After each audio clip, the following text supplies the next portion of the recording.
एक तो में डर रहे सासू जी के बेटा से, एक तो में डर रहे सासू जी के बेटा से,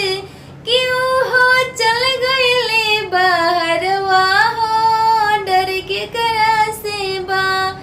क्यों हो चल गईले बाहर हो डर के करा से बा, छेना बिना डला के खाई में हो डर के करा से बा,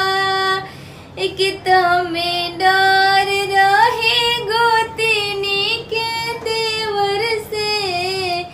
एक तो में डर